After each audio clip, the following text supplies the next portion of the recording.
ꯌꯥꯏꯐꯔꯕ ꯉꯁꯤ ꯀꯥꯂꯦꯟꯒꯤ ꯀꯨꯟꯃꯥꯊꯣꯏꯅꯤ ꯄꯥꯟꯕ 2025 ꯃꯦꯒꯤ ꯇꯥꯔꯤꯛ 18 ꯅꯤꯡꯊꯧꯀꯥꯕ ꯅꯨꯃꯤꯠ ꯌꯥꯏꯐꯔꯕ ꯅꯨꯃꯤꯠ ꯑꯁꯤꯗ ꯋꯥꯍꯣꯡ ꯔꯦꯗꯤꯑꯣ ꯇꯥꯕꯤꯔꯤꯕ ꯑꯃꯗꯤ ꯗꯥꯏꯃꯟ ꯇꯤꯚꯤ ꯃꯤꯠꯌꯦꯡ ꯇꯥꯕꯤꯔꯤꯕ ꯃꯌꯥꯝ ꯄꯨꯝꯅꯃꯛꯄꯨ ꯑꯍꯥꯟꯕꯃꯛꯇꯗ ꯄꯨꯁꯄꯔꯥꯅꯤ ꯂꯥꯏꯁ꯭ꯔꯝꯅ ꯇꯔꯥꯝꯅ ꯑꯣꯛꯆꯔꯤ ꯏꯀꯣꯛꯅꯣꯟꯅ ꯈꯨꯔꯨꯝꯖꯔꯤ ꯊꯝꯖꯔꯤꯕ ꯊꯧꯔꯝ ꯄꯨꯡ 7:30 ꯇꯥꯔꯛꯄ ꯃꯇꯝꯗ ꯅꯨꯃꯤꯠ ꯈꯨꯗꯤꯡꯒꯤ ꯊꯝꯖꯕ ꯂꯥꯏꯚ ꯐꯣꯟ ꯄ꯭ꯔꯣꯒ꯭ꯔꯥꯝ ꯉꯁꯤꯒꯤ ꯑꯣꯏꯅ ꯃꯇꯝ ꯏꯁꯩꯒꯤ ꯊꯝꯖꯔꯤ ꯑꯃꯨꯛꯇ ꯐꯪꯖꯗ꯭ꯔꯤꯕ ꯀꯣꯂꯔꯁꯤꯡꯅ ꯊꯧꯔꯝ ꯑꯁꯤꯗ ꯁꯔꯨꯛ ꯌꯥꯕꯤꯌꯨ ꯑꯩꯈꯣꯏꯒꯤ ꯀꯣꯟꯇꯦꯛ ꯅꯝꯕꯔ 7005 707 808 नंबर अमुक्तंग हन निंगसिंगजगे 7005 707 808 नंबर असिदा वाहोंग रेडियो अमदी डायमंड टीवी दा अमुक फावब कॉल फंगजद्रिबा थौरम ताबिरिबा मयामना सरुक याबियो लोइनना फंग्रबसिंगना थौरम असिदा सरुक याबिदनबा नोलुक्सरी ममांग दा फंग्रगसु फंगदे ना हाइजिलगा कॉल तौबिबा मसिमतंग तौबिदबा मयामदा नोलुक्सरी अयांग मतमदा लाइव सात लेंगसन बिरिबो मयाम पुमनमकपु तरामना उक्सरी लमगानबा मैते गीता अमोम रोमिता सनु गुड मॉर्निंग इमा बिमला कोनसम सर बीरचंद्र सोइबम तरामना उक्सरी सर नबीरवांखेम इमा सुशीला उक्रम इचेमा बेम कक्सिंग इचे लांगलिंटोन लाइबिरिबा लेंगसन बिरकलिबा पुमनमक तरामना उक्सरी अहानबा कॉल लौखसगे ngasiगी हेलो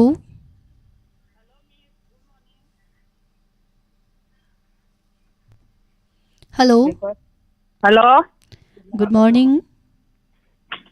ताबीरो ब्रो ताजरे मिस मिंग लेफम हाइबियु मैडम मिस खोंसांग देगे खोंसांग माया रेका युमजा मयुम करी मिंग दु करी हाइबिबा खोंसांग माया रेका युमजा मयुम मिंगना थांजम प्रोमिला मैडम से ngasi na ahan ba call phangbo ibiro bro माने miss yam nungai jai wahong radio gi thorom sing sibu kam dau bibage madam miss आइदे अदुम येंग जये थवाई ताना दुगा कोला जे ताइदे तौजबदा सुंफंग फंगदबा अदुबु ngasi di मैडम सु लाइबक फबा नुमित तो ओइरे करी sei no मैडम तामिना दुइसे मयाम गा मिस मतम मिसाइने दा मतम isai ni ngasi अदो सामी कुमार सकपा अमतम उन्नगे खलिंगाई दा हाबे इसाई दुम ता ताजगे याम नुक्सी बेसे नि कना कना तामिना दुइनो हाइबियो मैडम isai se मिस अखोगी इदोमचा अमा छोरो अदा यखोई नामु पी लाइसना इनानु पारितन चानुपा मनी मतुम अदा यखोई नामु पी कविता लाइसात लाइबिरिबा मिसोय पुन्ना अदुम ताजरगे याम नुंगाई जै चाइसिंग दि उनाबिग्रो ब्रो मैडम हौजिक सिबो मिस सापी जाजद्री करी मथेल तौबिरिगे नरांग मिस हाउसी फावे अदुदुगे खै मानु चागे न तौरी Hare Hare हाउसी फावदोख्रबा ngaraang se ngarang हाउसी फावे करीनो फावरी सिबो से कनो दा मिस सेकेल हाउस पुंदा लुपा लिसिंग तरा खतने ओके अदुदि याम दबा टिकेट तो ओइरे को याम नुंगाई अदुदि हाउसी फावबगी नुंगाइबा फोंदोकपो ओइना मैडम लोइसिलकपजि इसै मते एमतंग खुदोल तंबिरो अदुगा सैसकपदगी सोना दक लाउना समजिनजरागे मिस इसै सकपदि हैजदे ओके माथांगी कोलादा जरगे अहांबा कोला फंगजबनिना अहांबा तौजरपनिना अदुना कनो तौद्रे ओके अदुबो मैडम वाहोंग रेडियो ताबा गैदि इसै हैतबा यादे को मथंगदि सोइदना हैनबो होनबियु होय मिस मथंगदि सोइदना सकरके थागचरी अदुदि मैडम तामिनारसि को सैसकपदगी से होय स्वामी कुमार की खोंजल द थिंगबाइजम सोरन कुमार न सरिंग बेसैनी तामिनासे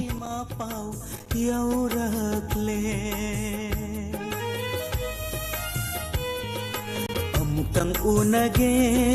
ꯈꯜꯂꯤꯉꯩꯁꯤꯗ ꯃꯥꯒ ꯃꯥꯒꯤ ꯂꯨꯍꯣꯡꯕꯒꯤ ꯃꯄꯥꯎ ꯌꯧꯔꯛꯂꯦ ꯑꯃꯨꯛꯇꯪ ꯊꯦꯡꯅꯒꯦ ꯅꯤꯡꯖꯔꯤꯉꯩꯁꯤꯗ ꯃꯥꯒ ꯌꯨꯝꯅꯥꯛ ꯁꯥꯒꯩ ꯍꯣꯡꯈꯤꯕꯅ ꯍꯥꯟꯈꯤꯗꯧꯔꯦ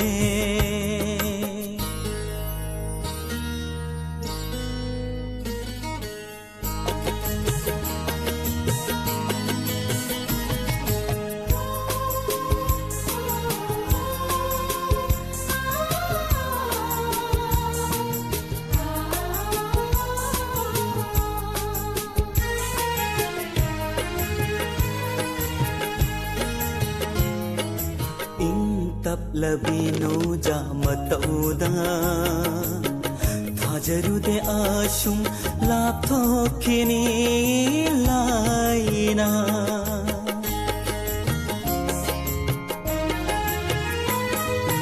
इंग तप लबीनो जामतौदा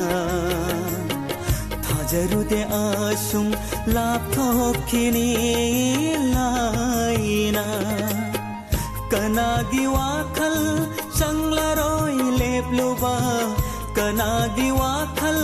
चंगलरोय लेपलुबा ऐगी वाखलान बताहो रे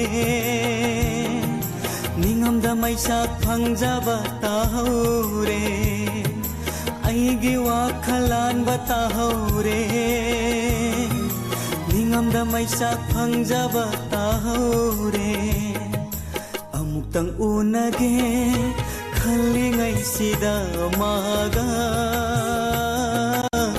मागी लुहोंबागी मापाउ यौरक्ले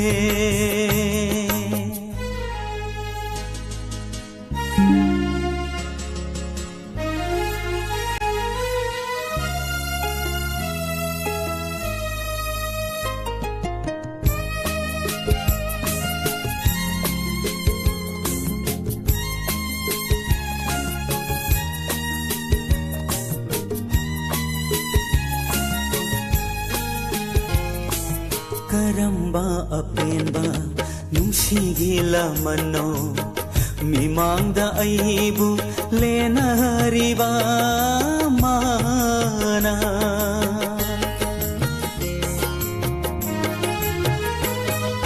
करम्बा अपेनबा नुंसिगी लमनो मिमांगदा अइबु लेनहरिबा माना अनौबा लंबी से तागलंबदे अनौबा लंबी से तागलंबदे पिदाय शो पिरमदा तुमिन लैखगा करम्बा ऐगी इरालगी दंदीनो बिदाय शो पिरमदा तुमिन लैखगा करम्बा ऐगी इरालगी दंदीनो अमुक्तंग उनगे खल्लिङैसिदा मागा मागी लुहोंबागी मापाउ यौरक्ले अमुक्तंग थेंगनगे निंजरिङैसिदा मागा युमनाक सागै होंखिबना हानखिदौरे युमनाक सागै होंखिबना हानखिदौरे Taram Noksari Sern Dobakuraizam Ningtibi Taram Noksari Ngasigi live phoning program Manipuri Matamisegi Thorambu Tonga Tonganba platform da Tabiriba Yengbiriba Sing Nine Aruni Akoizam Sir Karibam Hemanta Maitei Phone se Amuktang Phangzarabadi Yam Nungaini Nukti try Tauzai Adubo Laibak Laitana Laitana Haiduira Supang Pangzadena No Madisoidana Pangani Sar Hemantagisu Le Palaitana try Tobio Ate Tegi Matamdana Tragasu Ayuki Pumapan Makaigi Sidadi Amukta Phangzadriba Sing da Kudong Zaba Piba Oibanina Satlauna Lisalak Padum Yani Ichiromita Sanasam Ima Komdram Pramo ꯇꯔꯥꯝꯅ ꯑꯣꯛꯆꯔꯤ ꯁꯥꯔ ꯕꯤꯖꯣꯏ ꯇꯣꯡꯕ꯭ꯔꯝ ꯁꯥꯔ ꯅꯕꯤꯔ ꯏꯕꯨꯡ ꯖꯤꯇꯦꯟ ꯅꯤꯡꯊꯧꯖꯝ ꯂꯣꯏꯅꯅ Facebook ꯂꯥꯏꯚꯇ ꯂꯩꯕꯤꯔꯤꯕꯁꯤꯡ hello hello good morning good morning miss ꯃꯤꯡ ꯂꯩꯐꯝ ꯍꯥꯏꯕꯤꯌꯨ ꯁꯝꯕ꯭ꯔꯥꯃꯩ ꯂꯩꯀꯥꯏꯗꯒꯤ ꯄꯨꯅꯥꯁꯤ ꯀꯔꯤ ꯏꯁꯩ ꯈꯟꯕꯤꯗꯣꯏꯅꯣ ꯀꯅꯥꯒꯤ ꯊꯣꯡꯖꯤꯟꯗꯕꯨ ꯂꯦꯞꯂꯨꯒꯅꯤ ꯇꯧꯕꯗꯣ ꯑꯗꯨ ꯑꯝꯇ ꯇꯥꯖꯒꯦ ꯀꯅꯥ ꯀꯅꯥ ꯇꯥꯃꯤꯟꯅꯗꯣꯏꯅꯣ ꯍꯥꯏꯕꯤꯌꯨ ꯃꯦꯗꯥꯝ ꯑꯩꯈꯣꯏꯒꯤ ꯏꯆꯦ ꯇꯨꯡꯍꯧꯕꯤ ꯑꯗꯒꯤ ꯐꯖꯕꯤ ꯑꯗꯒꯤ ꯈꯝꯕ ꯑꯗꯒꯤ ꯄ꯭ꯔꯤꯌꯥ ꯑꯗꯨꯒ ꯋꯥꯍꯧꯅꯤꯗꯨ ꯇꯥꯔꯤꯕꯒ ꯃꯤꯁꯀ ꯄꯨꯂꯞ ꯇꯥꯃꯤꯟꯅꯖꯔꯒꯦ ꯆꯥꯛ ꯏꯁꯤꯡꯗꯤ ꯍꯣꯠꯅꯕꯤꯈ꯭ꯔꯕ꯭ꯔꯣ ꯉꯁꯤꯁꯤꯕꯣ ꯆꯥꯛꯇꯤ ꯂꯣꯏꯔꯦ ꯃꯤꯁ ꯇꯥꯖꯗ꯭ꯔꯤ ꯀꯔꯤ ꯃꯊꯦꯜ ꯇꯧꯕꯤꯈ꯭ꯔꯒꯦ ꯁꯣꯏꯕꯨꯝ ꯀꯩꯅꯣ ꯆꯤꯡꯒꯨꯝꯒ ꯉꯥ ꯀꯧꯇꯥ ꯑꯍꯥꯎꯕ ꯃꯊꯦꯜꯅꯤ ꯆꯦꯡꯒꯨꯝ ꯄꯜꯂꯛꯄꯗ ꯆꯥꯛ ꯂꯥꯝꯒꯦ ꯇꯧꯔꯛꯑꯦ ꯌꯥꯝ ꯅꯨꯡꯉꯥꯏꯔꯦ ꯑꯗꯨꯗꯤ ꯃꯌꯥꯝ ꯄꯨꯟꯅ ꯇꯥꯃꯤꯟꯅꯔꯁꯤꯀꯣ ꯏꯁꯩꯁꯦ ꯊꯥꯒꯠꯆꯔꯤ ꯈꯨꯗꯣꯜ ꯇꯝꯖꯔꯤ ꯊꯣꯡꯒ꯭ꯔꯥꯝ ꯂꯛꯁꯃꯤꯒꯤ ꯈꯣꯟꯖꯦꯜꯗ ꯑꯦꯂꯥꯡꯕ ꯃꯤꯅꯥꯎꯆꯥꯅ ꯁꯩꯔꯦꯡꯕ ꯏꯁꯩꯅꯤ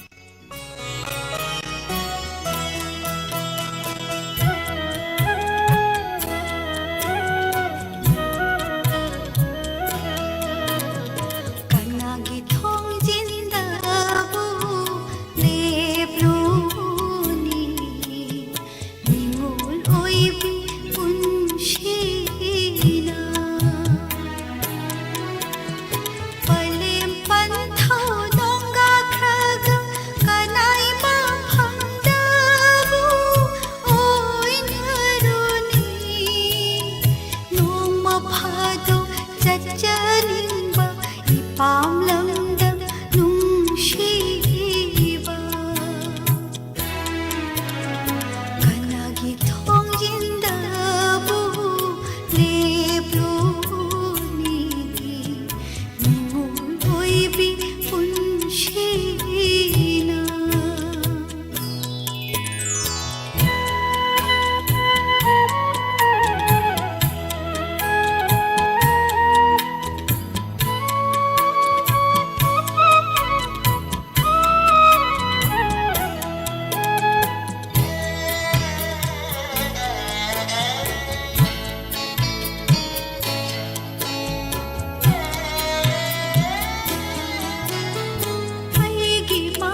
Taram Noksari Bung MD Said Khan, Jema Bem Kaksing,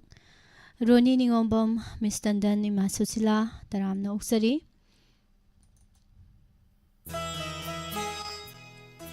Nini Aruni, Ima Sanatom Binaurem. Good morning, Se Santi Life from Tagasari Ima Budivati Hidam. Lengsin Bidak Lipa Pum Nama. Se Singtham Inausa, Taram Noksari Bung Zitening Tozam. Dongbram Ima Ranjana, Taram Noksari Mabusu. Tagasari, Mayam Aduga Facebook Live Telebiri Basinga Kasa Marindra.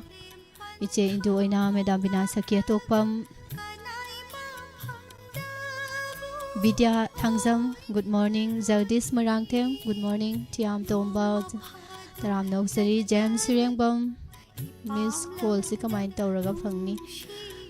Mantram delay Benedo, Mayam among the Taktok Pade James, Mayai Changi, Haitare Mantragi,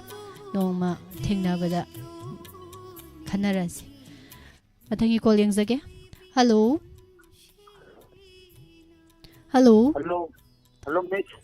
Taram Noksari, Minglay from IPO. Kakin Devi.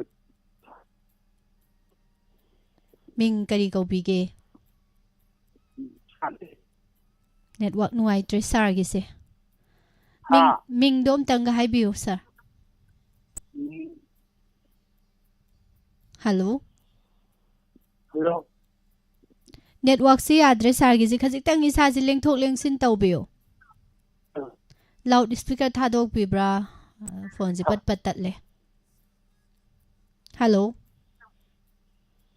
Kari say tabi gadobono kaksing dagi haipire isarse.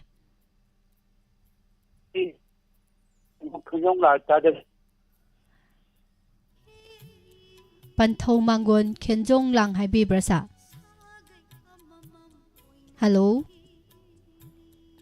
Tang na phang ba Tanzania du call se line se am nungai tre sargi se. Hello.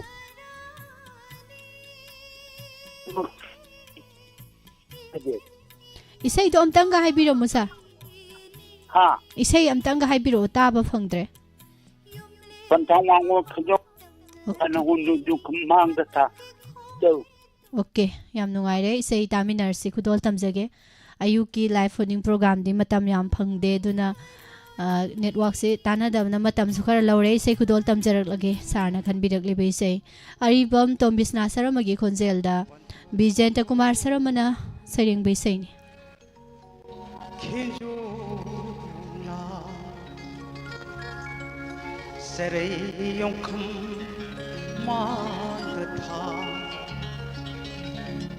samlang pekak nari tinuja yet na hun oi na hun yet na panganding jago sariye sare bhijil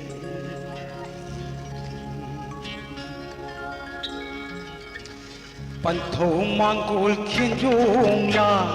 sare yung kamang gatha pantho mangol khinjong la sare yung kamang gatha samlang pekak tari pinuja yet na hun oi na hun yet na hun oi na hun yet na panganding jago sariye sare bhijil pantho mangol khinjong la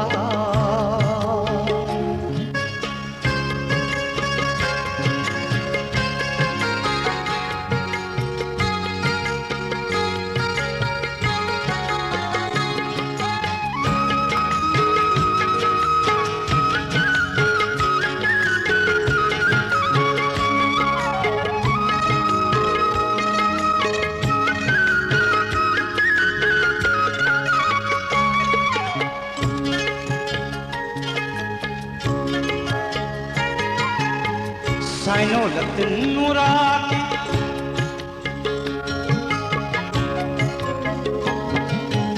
Saino latin nuraki narungali takelai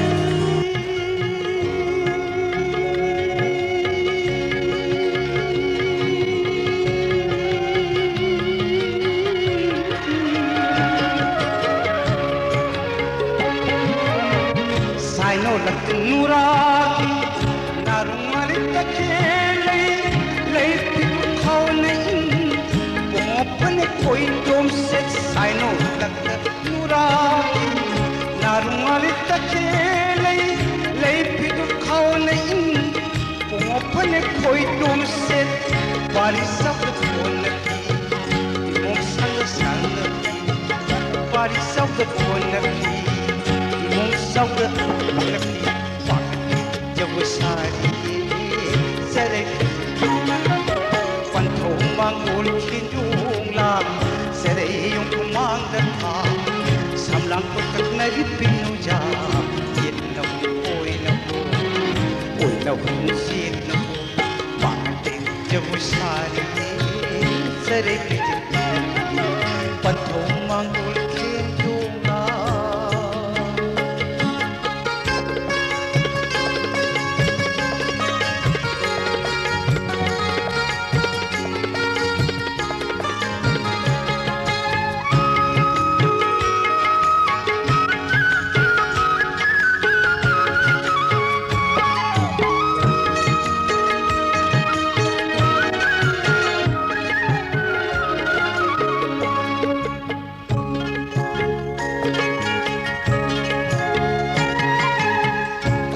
Mata sanbi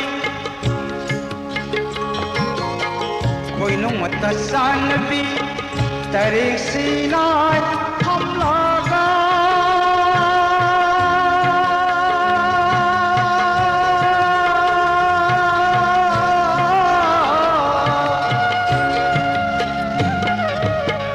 koi no mata sanbi tare sinai hum laga niri wali Panchaki, Queen of Mata Sanati, Tare Sinat Hamala, Diriwali Kimsaki, Tamli Mapo Panchaki, Lamgi Kumulai Pambana, Samjireta Pirate Kadi, Lamgi Kumulai Pambana, Samjireta Pirate Kadi, Jabusari, Sare Pitili. Panto Mangul Kinjung Lang Sere Yung Kumang Data Samlang Pagkat na Ripinu Ja Lit na hun Uy na ho Uy na hun Sit na ho Sit na hun Uy na ho Uy na hun Sit na ho Pangit Jabusari Sere Pitili Panto Mangul Kinjung Lang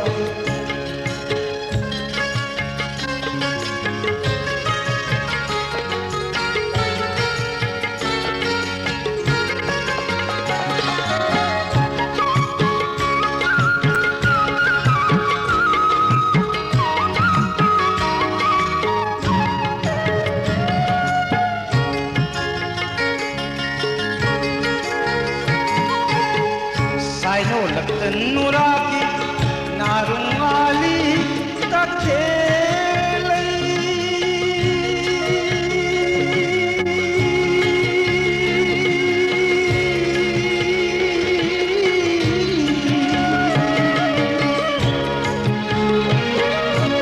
Saino Latan Nuraki Narungali Takele Lay Pitu Kaulin Pumapane Koi Tum Set Lay Pitu Kaulin Pumapane Koi Tum Set Barisa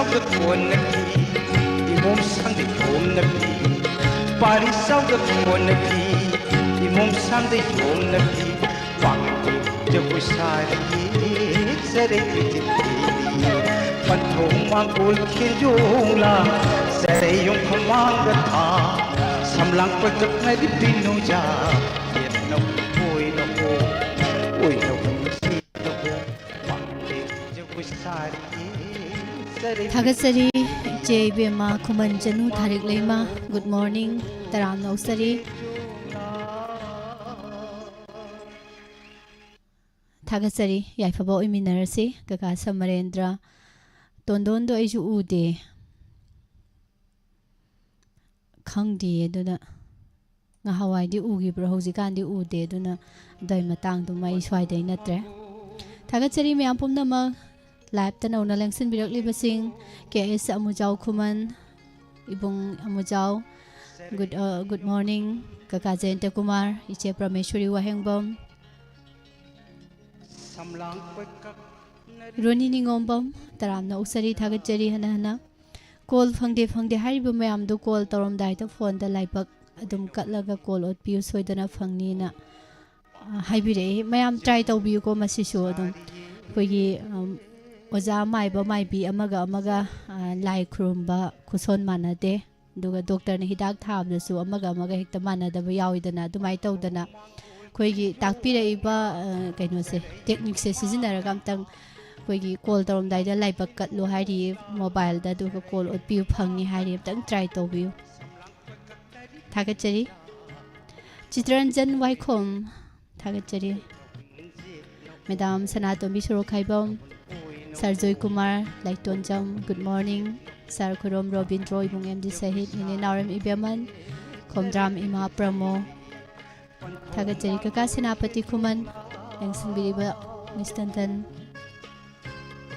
निंगथिबी थागतचरी मानी लाइरोन मानदेबोको ओजा अमगा doctor अमगा हिदा खुथाजु मानदेदना को दुना लाइबक फब चानरुब कनाददी call फंगबसु यादुना ट्राई तौबियु मथगी कॉल अमु येंसी hello hello miss good morning मिंग लाइफम हाइबियो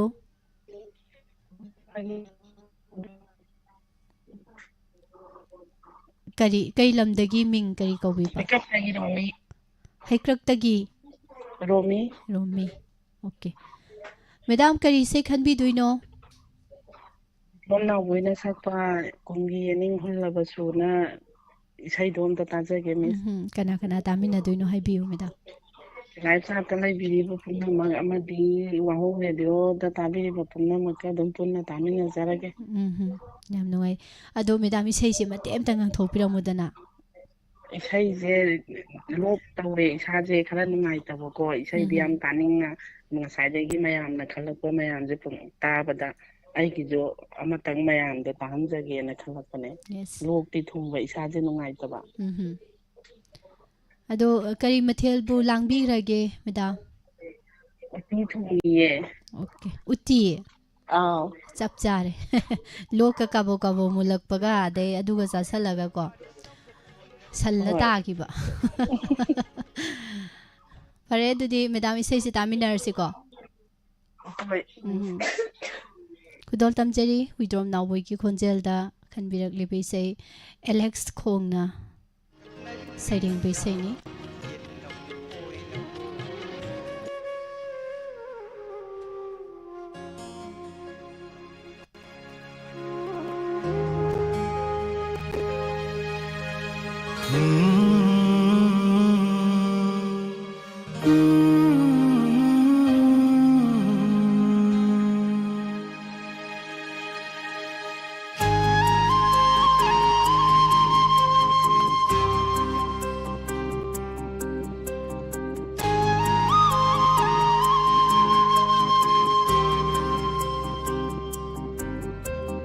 kungiyenim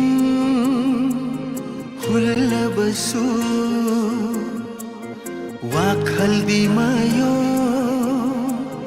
chongleroy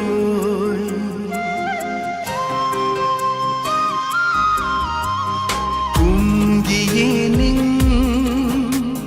hullabasu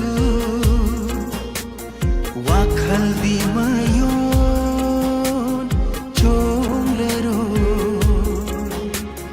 pirangna polo oirabada panthungu amu pamlu kidara panthungu amu pamlu kidara kungiyening hulbasu wakhaldi mayo chongleroy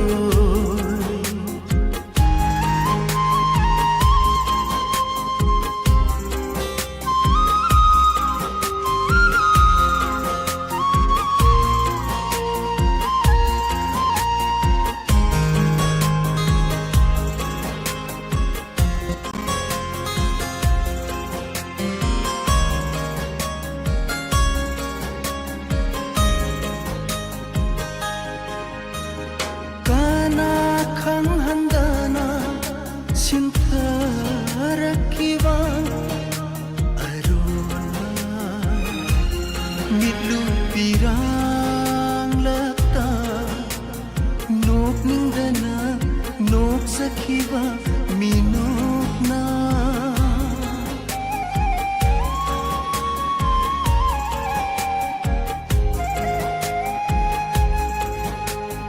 kana khanghandana sintharakiwa arunma midlu pirang lata nok ningdana nok sakhiwa minok na punsigi kainarage khalladuna chekhlagum maning tamhan khibani chekhlagum maning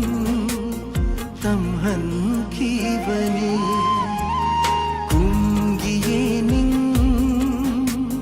hulbasu wakhal di mayon chonglero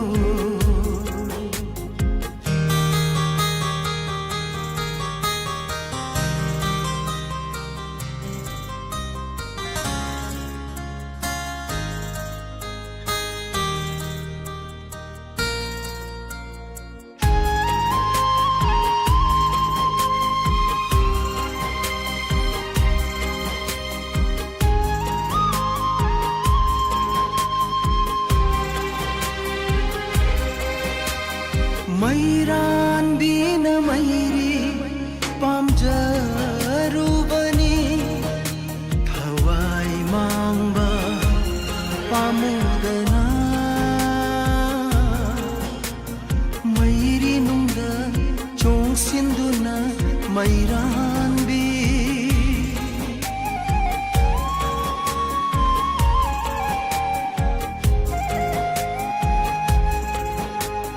Mairan bina mairi pamjarubani thawai mangba pamudana mairi nungga chong sinduna mairan bi thawai thage khanjaruba wakhal khan mande ho mairan bi wakhal then malli ho na hakse kumgiyening hulbasu wakhal di mayon chonglero pirang na poloy oirabada pantungu amu pamlukhidara pantungu amu pamlukhidara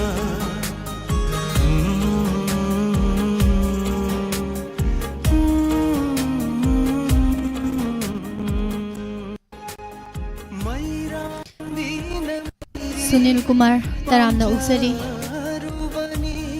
nauna lengsan birakpa ise sadokpam Vijaya taramna uksari guiding Lupan May Zoya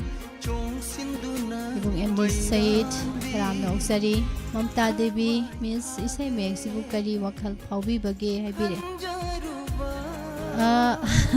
Mamta thamoida kindan thinjal lagtana ngaudana tare gyan mangi ngai aduga pangkhakni hai tare sei mhekse ise mabem kaksing taramna uksari rose mayam bisale thank you fajaraba wahai singa loinana imasana tombi narem thagachari ma sar robindro kaka okening thauza Jelang Lenton thagachari hana mayam pumnamak pabung jenta Sitaranjan ibung Gurdev taramna uksari ibung busu Gita Among Ima Bimola Thagachari pumnamak live ta nauna lengsin birakliba isai nungaina tabiribasing Facebook live ta ngan thuibiriba mayambusu thagachari ani che ming du chum na haibire kaka senapati thagachari hana James isai sidi mai pirek ka pen hai khara tawbane dum laibakta natte koti korang loina sure miss na haibire James call phangnabagi oiraba male ko Chess khaba chenglai isai aribane hekta phajaba heli surda music da loin hek heli sen haibire Thank you Thank you caller kana no mu yeng minase Hello Hello Good morning sir Good morning Miss Minglei from Highview ya pong nong brang dagi kumantem amujao ibung amujao Hoi oiduini ko live te amuse okay hoi ibung sidi live phare ibung na call phangde na son birambado adune chupang pangdabane ado ngasidi kangpang pangpasida samara re ngasagi mantra do sisina birak pajala laiba kallo adai di katti do kalaudraba kalautre kari sei tamina sige ibung amom na bna sakpa tungsiraba egi thawai manga na sakpado adung tatasi hoi kana tamina ga do no haibi night chat leriba degi wahung radio tariba myan sutum tamina rasidai ado ibung isai se mate amta ngang thokpiramudana isai ngangaro ge an maga pangmune ko to wakalse ngasigi caller jingi isai loi shot le nungai ti mathang ge dai pajana kano torage hoi yam nungai jare ibung adudi punna tamina rasi mayamga hoi thank you Kudol tamjari Dr. Hamam Nabagi Konzel Danuk Shiraba igi thawai manga Nanga iga loina duna lakpani Asuk kuina loina rakpase Nangna aigi hakchang ase thadok tuna chatkin Nangna thadok tuna chatkiba matamda aigi hakchang polang suare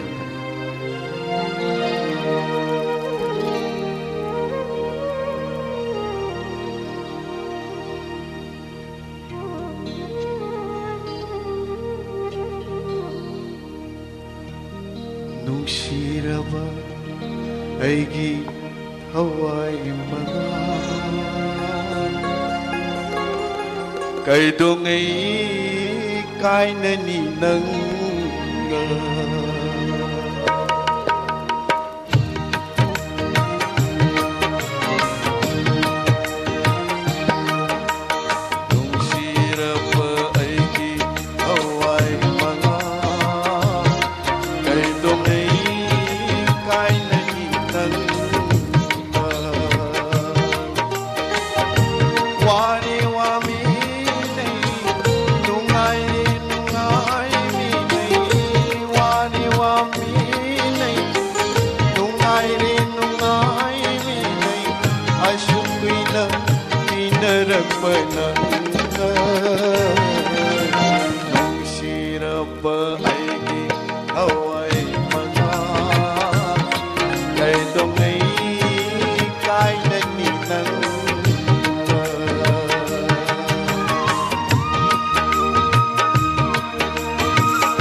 Hakchang polang aibu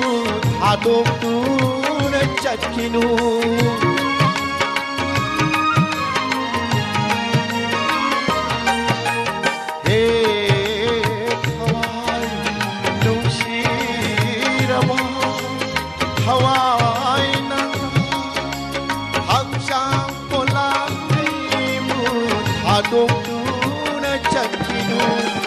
Pancabhutna sawa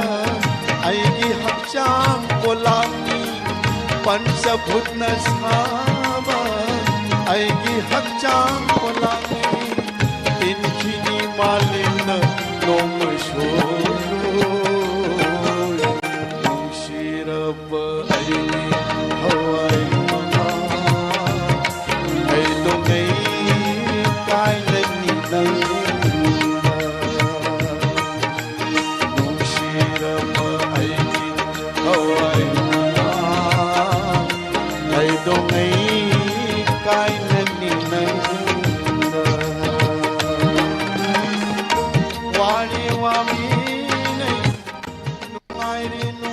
Sari mayam pumnamak matamna kanabusu ngaibide Sandok sariba live phoning program matam isegi thoram losilakpagi tanja su yosilakle Jesanai biwakha sarbi joy tongbram Taramna usari Joya Sarana Bir Chero Sobati Adhikari Mayom Chebem Chaning Thauzam Good morning Ibung Amujau Kuman Babung Zenta Ima Bimola Sarana Bir Lebiri Bukuding Mak Thagasari Isai Kolar Sing Nakhan Birak Paisai Nungaina Tabiri Basing Abdul Rashid Khan Taramna Usari Bung Joy Marang Them Iche Prameshwari Wahangbam Sir Sitaranjan Thagachari Madam Phajabi Toizam Isai Nungaina Tajari Nahai Birakpa Yam Nungaijai Ibung Gurdev Thagachari Hana Hana Gita Chandam Loinana Facebook Live Ta Leibiri Basing Madam Binasaki Je Tharik Leima Ming Yam Phajai Je Gi Mingse Kaka Samarendra Iche Indo James Leibiri Basing Thagachari Aroiba Kolo Kachage Tharom Sigi Hello. Hello. Good morning. Good morning. Ming lai phom amta khangjage. Ukhong sang de ni. Ukhong sang de gi kana oidoino. Thangjang Kavita. Ukhong sang palak pasida hana ga phangba collar ga male. Ahan bane ni. Ngasina ahan bro. Hoi. Ado ahan base kari saino khanbi duisibo madam gi. Aisa. Ase mamar ji sai kaya tanaram bane to. Kana kana tamina duino madam mi su yam leiba male mayam. Imong ni ko lay. Ming Kavita amal Kavita. No. Ming panbira roidro. Siari. Andagi Sangita. Maya. Tigai tam jadi Mayam sulange do isai si mate amta ngang thokpiram gero meda. Hoi hoi. Thanglagi mi. Haubiro. Kaya danak narambano nang ay punsise ngasi di kaya danak lap naraba unaraba sukhang nadabagung kau nabam redo asirat nabagi panhai badong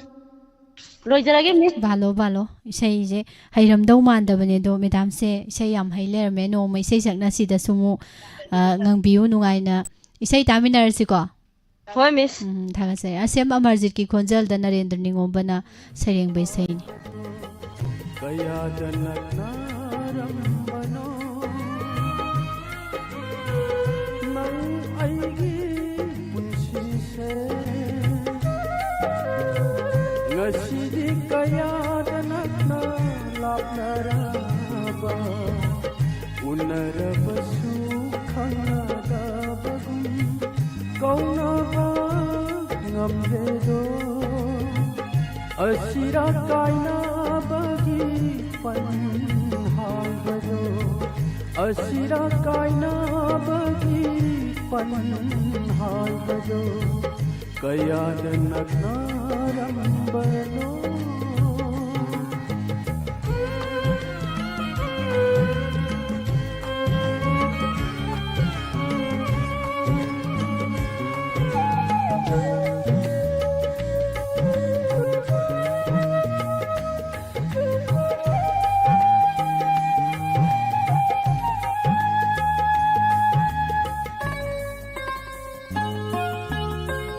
aibu uraga nokjarambi nana ngasidi karigi haina daba putliba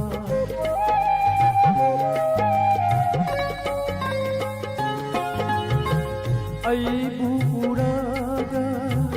nokjarambi nana ngasidi karigi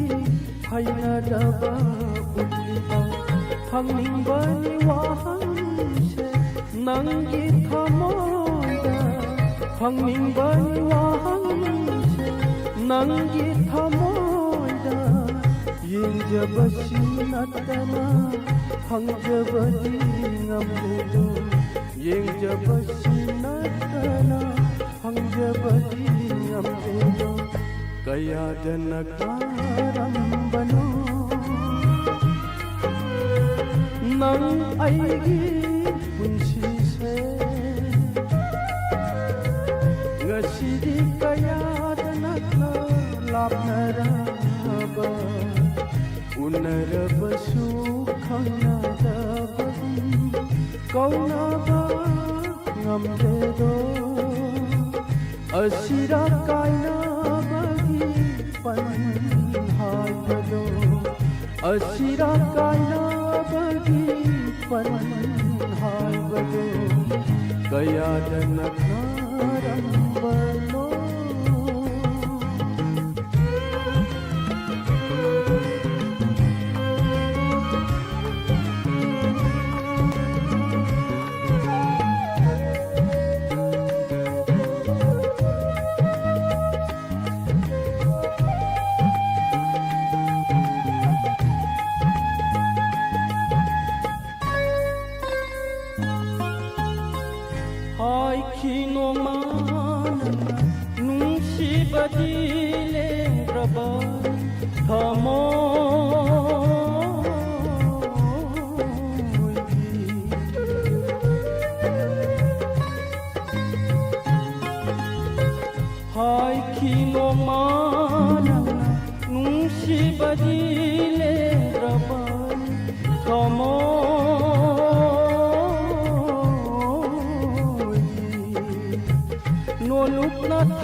nangi khong thana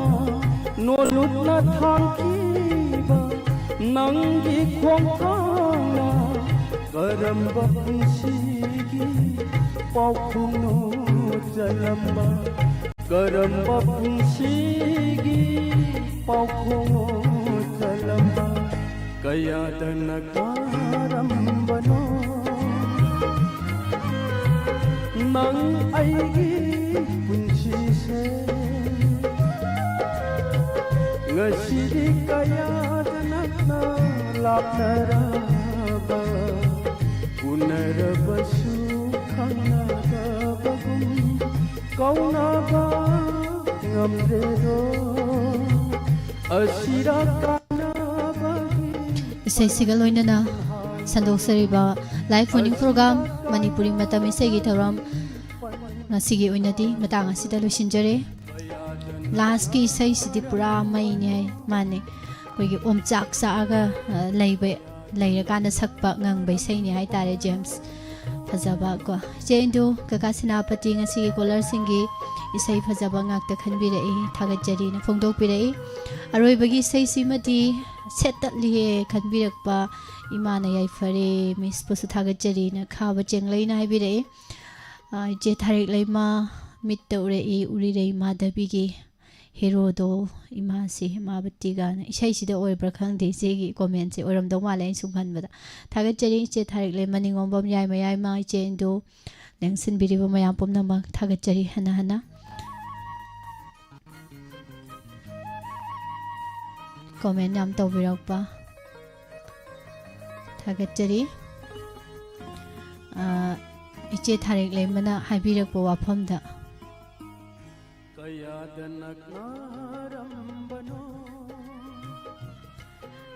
comment phajaba ma ai pa khum mam de din wai do man de khum gen thi ban comment je bar se li matam sam le rak traba ko no ma comment bi gi hai masak phajai na pa bi ra khidri kai ba phau gi nai je tharik lai mana adum phajabani yeng baya bane do sidagi hena phajana uninga gadi direct face to face amtang ko una thok pa adu selam ta lawjaroi normal leng thok pirom ta una thok se hauji uri basidagi he da phajana uni na batolam tang lang pishin jaram ge thagachari sar no mai them soba chandra sak sadri इचे मंदाय लांगबम चेरिना हिदम दुंगजोय इमा Sushila इचे बेमसा बोनिमगी mama दैना थागचेरि म्यापम नम मखा तारक थरम नुक्तिगी फोंगलिबा पाउसे दगी लौथोकसबा मरोइबा पाउसिंग मतम मतम युवा फम राशिफल गी थरम अमुक पुना तामिनरसे live phoning programme मतम इसे थरम सिगी ओइनति लोइसिनजबगी अयाबो मयाम दगी लौजरी अमुक हना पुष्परानी लाइसुमना मयामबो खुरुमजरी